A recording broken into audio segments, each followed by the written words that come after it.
इसी तरह क़यामत का दिन होगा और ईसा अलैहिस्सलाम हमारे सामने आएंगे तो ईसा अलैहिस्सलाम हमसे सवाल करेंगे। कोई आदमी जो ईसाइयों के मजहब में तो शामिल होता है उससे सवाल करेंगे। क्या सवाल करेंगे क़यामत के दिन? कि तुम तो आप सल्लल्लाहु अलैहि वसल्लम के उम्मती थे, तुम्हारे पास कुरान था और कुरान के अंदर अल्लाह तबारक व तआला ने मेरे बारे में पूरी तफसील बता दी है, पूरी तफसील बता दी है। अल्लाह तबारक व तआला ने किस तरह पैदा हुआ, मेरी वालिदा का तज़किरा और पूरा तारुफ, हमारे ख़ानदान का पूरा तारुफ अल्लाह तबारक व तआला ने करवा दिया है। तुम्हारे पास कुरान था, सहाबा थे, उलमा थे और तुम्हारे पास ताबीन थे, तबे ताबीन थे, अकाबिरीन थे, तुम्हारे पास सब थे। तुम हुज़ूर सल्लल्लाहु अलैहि वसल्लम के उम्मती थे, हुज़ूर को मानने वाले थे, हुज़ूर के गुलाम थे, तुम्हारे पास सब कुछ था, तुम क्यों उनके साथ शामिल हो गए? बताओ फिर उस दिन क्या जवाब दोगे? तुमने क्यों उनको फॉलो किया? तुम क्यों उनके पीछे चले? तुमने उनके साथ शामिल होकर उनको फॉलो कर तुमने भी ये गवाही दी कि मैं भी अल्लाह का बेटा हूँ। तुमने क्यों गवाही दी? और उस वक्त आप सोचे उस दिन आप क्या जवाब दोगे? कोई जवाब है? कोई किसी के पास जवाब है? इसलिए कुरान में जो बात समझा दी गई है हमें उसी बात पर हमें यकीन करना है। ईसा अलैहिस्सलाम खुद फरमाएंगे कि तुम्हारे पास तो कुरान था, हाँ कुरान में सारी चीज़ें लिखी हुई थी, लम यलिद वलम यूलद, कि अल्लाह का कोई बेटा नहीं है, लेकिन तुमने उनके साथ शामिल होकर इस बात की गवाही दी है कि अल्लाह का बेटा है। और गुनाह कितना है इस दिन? अगर कोई आदमी शामिल होगा तो गुनाह कितना है वो सुने आप। दुर्र मुख्तार की रिवायत है, क्या फरमाया? ये फरमाया गया कोई आदमी अगर 25 दिसंबर को ईसाइयों के साथ शामिल होता है, शामिल हुआ सिर्फ एक दिन और उसकी 25 साल की इबादतें हैं, ऐसी इबादत रात की नफिल, दिन के रोज़े, ऐसी इबादत किसी के पास है? किसी के पास भी नहीं है। यहाँ तो जो रोज़े हैं वही रोज़े पूरे नहीं हो रहे, जो दिन की इबादत है वही इबादत पूरी नहीं हो रही।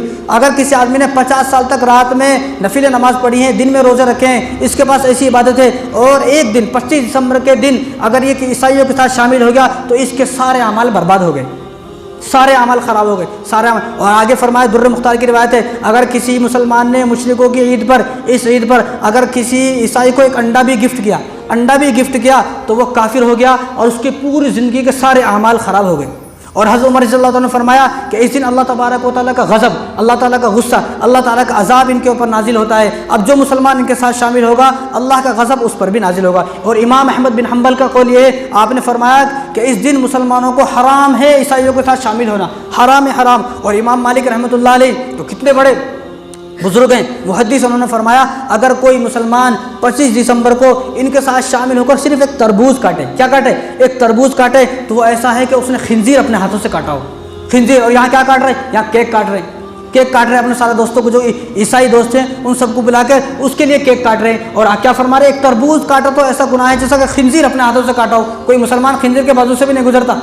तो अबू हफ्स फ़कीह रहमतुल्लाह अलैह इन्होंने फरमाया कोई आदमी अगर इस दिन कोई तोहफ़ा दे, किसी ईसाई को तोहफ़ा दिया, तो उसी वक्त उसका ईमान ख़त्म हो गया और उसकी ज़िंदगी भर के सारे आमाल उसके मुंह पर मार दिए गए, कोई आमाल उसको कबूल नहीं होता। और इब्न तैमिया रहमतुल्लाह ने फरमाया कि इस दिन मुसलमानों को बचना फ़र्ज़ ऐन है, फ़र्ज़ ऐन। और इसी तरह हज़रत अमर बिन आस रज़ियल्लाहु अन्हु ने फरमाया कि कबीरा गुनाह है उनके साथ शामिल होना। अमर बिन आस कौन है? ये वो हैं जो रोज़ाना एक कुरान पढ़ते थे, उन्होंने क्या फरमाया कि इस दिन उनके साथ शामिल होना कबीरा गुनाह है, कबीरा गुनाह। और आप सल्लल्लाहु अलैहि वसल्लम क्या फरमाया? इनकी मुखालिफत करो। हुज़ूर सल्लल्लाहु अलैहि वसल्लम ने देखा यहूदियों को और ईसाइयों को, जब देखा कि वो मूँछों को लंबी करते हैं, दाढ़ी को कटाते हैं, तो हुज़ूर ने क्या इरशाद फरमाया? तुम दाढ़ी को बढ़ाओ, मूँछों को कटवाओ। लेकिन मुसलमानों को इसका उल्टा समझ में आ गया।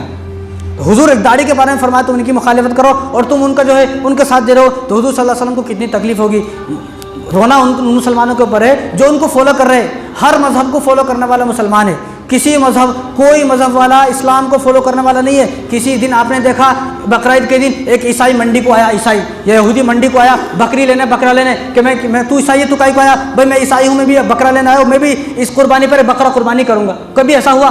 कभी कोई ईद पढ़ने आया, कभी कोई रमज़ान में आया रोज़ा रखने, ईसाई यहूदी, कोई मजहब का आदमी इस्लाम को फॉलो करने वाला नहीं है। लेकिन रोना यह है कि हर मुसलमान दूसरे मजहब को फॉलो करने वाला है। ऐसे मुसलमानों को अल्लाह की कतई भी ज़रूरत नहीं है। तो हर वो शख्स अल्लाह को गाली दे रहा है 25 दिसंबर के दिन जो ये बोले मेरी क्रिसमस, हैप्पी क्रिसमस, तोहफा दे, केक काटे, नए कपड़े पहना, घर की सफाई करा, ये सब चीज़ अल्लाह को गाली देना है। एक ईसाई मुसलमान हुआ, मुसलमान होने के बाद उसने किताब लिखी क्रिसमस की हकीकत, इंग्लिश में आप जो है सर्च कर सकते हैं, क्रिसमस की हकीकत। तो उसने किताब लिखी, तो उस किताब में उसने लिखा कि मैं जब ईसाई था, अब तो मैं मुसलमान हूँ, जब मैं ईसाई था तो मेरे साथ जब 25 दिसंबर को हम लोग फंक्शन करते थे और हम लोग जो पार्टी करते थे उस पार्टी में सिर्फ 20% ईसाई होते थे, बाकी 80% मुसलमान होते थे। उसने खुद लिखा कि आज मैंने कलमा पढ़ लिया है, आज मैं उनको समझाता हूँ, उनको समझ में नहीं आता है, आज भी वो लोग ईसाइयों के साथ शामिल हो गए। ये मुसलमानों की कहानी है।